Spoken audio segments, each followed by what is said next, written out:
Order! Order! You are an incorrigible delinquent at times. Behave yourself, man!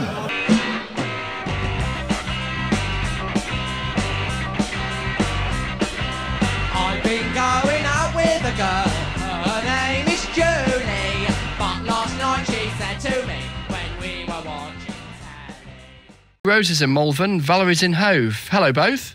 Hello, Hi. Morning, all. Rose. Hello, Rose. Go first. We're talking I Donald Trump, aren't we? challenge from some gentlemen to would anybody dare to come on and stick up for President Trump? Well, it's been proven that he's got the highest IQ of any American president of all time. He's not stupid. And I Hang on a minute, Rose. Say that again. What were you suggesting has been proven? Sorry, Rose. What? He follows 8 people on Twitter, and as soon as he saw her put it up, he didn't even read it. He retweeted it. He didn't realise how bad it was. But, he's a busy man. You can't read every tweet, can you? But maybe if he's a busy man, he should stay off Twitter. Well, actually, Obama wouldn't go on Twitter because he was frightened to death of saying something wrong.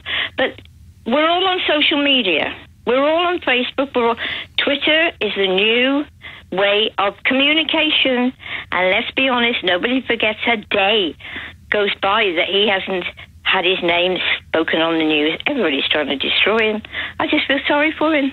What about the argument, Rose, that says... What argument, Chris? What? You're in sparky form tonight, Rose. This is... I'm going to have to make sure I get my question to you right, otherwise you're going to have me for breakfast here. But what about the argument that says, look, he's the President of the United States, he's got this colossal international social media audience, and the very least he should do is check the stuff that he's tweeting out is what it claims to be. And we know that some of these videos were not what they claim to be. I know, but you haven't got the time when you're the president. One of his closest friends puts this tweet on. Oh, that looks good. No, but doesn't he have isn't his duty to either decide that he hasn't got time and go and have his breakfast instead, or check that what he's tweeting is at least factually accurate, even if it is hugely controversial? Well, he's already found out it's not factually accurate. He's been told today. Well, it's a bit late for that, though, isn't it? No, but he's been told, and he was rather in a ghast look on his face when he was told. But, I'm sorry, he should come to this country.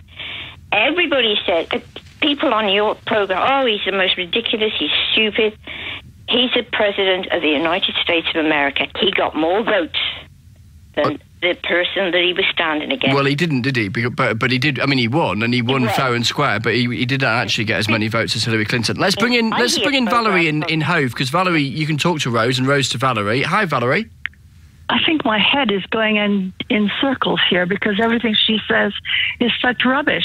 Oh, he's a busy man. And all I'm thinking of is that 1/3 of his time is spent on the golf course. And the rest of his time is spent walking at CNN, MBSN, or whatever it's called, and Fox News. Actually, he's busy. The guy is just in the White House. The guy is just... Let Valerie speak first, Rose. Go for it, Valerie. He's media obsessed. He's divisive. The man is a complete moron. And, it's absolutely insane to keep appeasing this man because he's another Hitler. Blimey, that's strong words. That's incredibly strong words, isn't it? I mean, that's ridiculous, isn't it, Valerie? There are very strong parallels here. Hang on a minute, Valerie. A long time... Hang on a minute. No, hang on. Stop. Just wait for a moment, Valerie. Hang on. And we're all for passionate debate on this programme, but that is quite a comparison given the millions of people. Okay, shall I give you some more comparisons? Was responsible for the deaths of. I'm giving you some parallels here. But how is that a justified parallel? I'm just about to say. People talk about him being a laughingstock and how he's just discrediting the United States on a daily basis and turning it into a laughingstock. The same thing was said about Hitler. The same thing was said about Hitler in the 1920s, around 1924.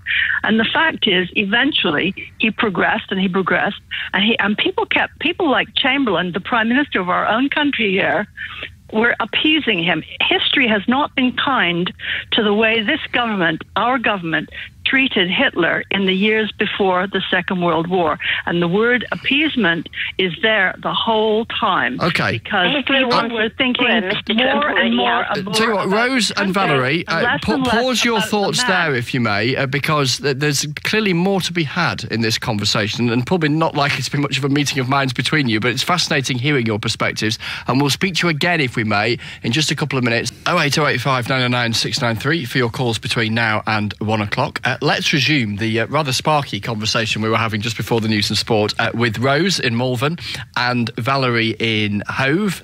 And Rose, you were making some positive noises about Donald Trump, and Valerie, yours were rather negative. I think that is to understate the extent of your disagreement. But pick up Rose where you left off. I was away to the toilet. Who liking Donald Trump?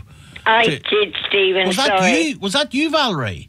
No, it was me, Stephen. Oh, it was you, Rose? Yeah, I defended him once before when you asked the same question. So I went for a wee and came back, and you've kicked this all off. I'm sorry, darling, but it's good publicity for everybody. And you want me to start again? Right. Now, as I've said, I would back into the hills. I think he is.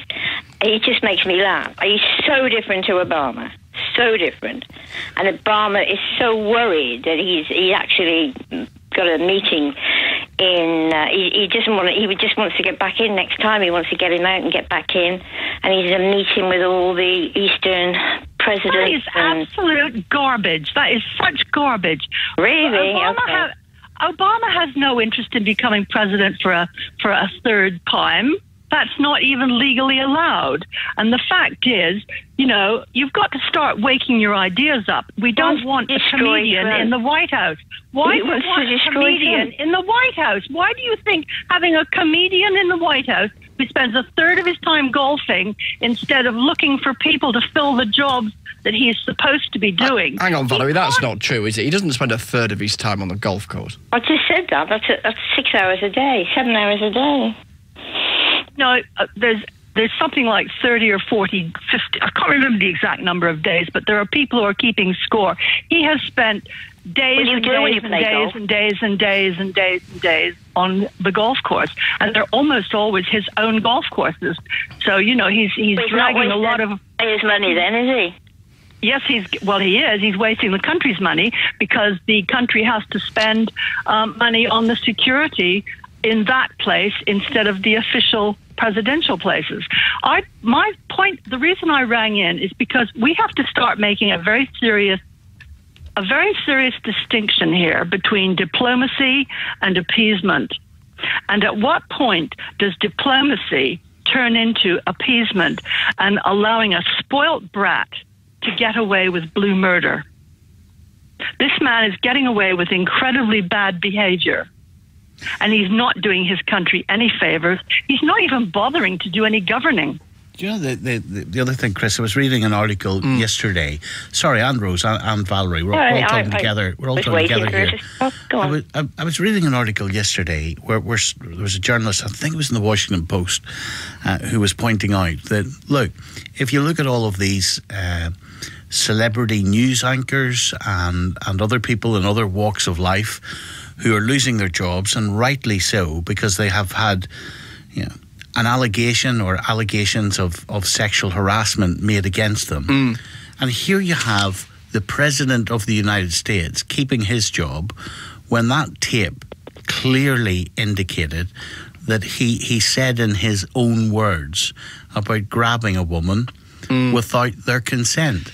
And if those words were attributed to anybody else other than President Trump, they would be fired immediately, Chris. He wasn't the president when it came out, was he? And I suppose, Stephen, and it's just the point that Rose is making there, that the curiosity of democratic politics is that information came out, didn't it, and was reported prior to the presidential election, and in many ways the American electorate was asked to decide whether or not that and plenty of other factors should mean he got the job or not, and he got the job. So in that sense, my point is this, though, Chris. So what is it about him that makes him still popular with enough of the American public, even though that accusation was made against him, that evidence was laid about him, and you know how those same people who voted for Trump would react to any allegations of sexual harassment against another man. They would distance themselves from him. They would rally against anybody who supported him. So what is it, Chris? I think it is, and I'd love to hear Rosie's perspective on this, and indeed Valerie's as well on that. I think it's really just a second. I wonder if it is as simple as that he personifies in so much of his actions and his approaches to the job an approach that is completely different from any predecessor, and so that sense, that promise that he would be the person who would drain the political swamp and all the rest of it is the essence of his political pitch. Rose, go on. What were you saying? They do a score daily on what he's achieving, and they want all of this. Well, he said he wanted to drain the swamp, and believe it or not, social media's picked it up over here, and they've got all the named people they want drained from our swamp in Parliament here. People are fed up with politics. Corruption. That's a sideshow. That is a sideshow. He doesn't even take a wage for his job. He doesn't take any money for his job as president. Okay. But he's making sure an awful lot of tax money goes to his businesses. Rose and Valerie, thank you very much. Peter's what a double next. act. Hello, Peter. Hello. Hello. Right. How is it that we mourners all seem to be unable to read a simple sentence, or they can and they're just blatant liars, or both? I'm referring to Chuka Umuna tonight and somebody on the text. Well, no, I think we shouldn't be describing someone as a liar on a live radio program. Okay, I think you've got a difference of opinion from Mr. Umuna, so let's put it like that. Right, let's judge what I've got to say. He said that the Brexit bus said 360 million would go to the National Health Service. Correct? Well, that was an advertisement on the bus that we all know of, the 350 million a week. It wasn't. See, you can't read. You can't read. That bus said 300 odd million could go to the National Health Service. Not would. Now, there's a big difference. But he always chooses to say would. Now, I'd have thought by now he might have checked that. I don't think it said either, actually. I'm just looking, I'm Googling it. I'm doing it right now. I don't think it said could or would. It said let's fund our NHS instead. That's what it said. So you're making it up as you go along as well. Well, why not? I'm a Geordie. We send the EU £350 million a week. Let's fund our NHS instead. Vote leave. Well, that didn't say it would go to the NHS. It suggested it should. The clear inference. Come on, stop dancing on the head of a pin for the sake of it. Oh, no. The clear inference to anybody. Hold on, Peter. It's 10 to 1 in the morning, so let's cut all this malarkey out. The clear inference from that ad was that £350 million would be sent to the NHS. That's why they put the word instead at the end of it. Let us do something instead. Instead of it going to the EU, it is going to go to the NHS. So that was the clear inference from that ad. Taking it as it would, as a definite article. Why are they saying that? It doesn't say that definitely. I don't really know what you mean. Well, they are saying that the bus said it would go to the National Health Service. Well, how did it not? It doesn't say it would. Well, we send the EU £350 million a week. Let's fund our NHS instead. Yes.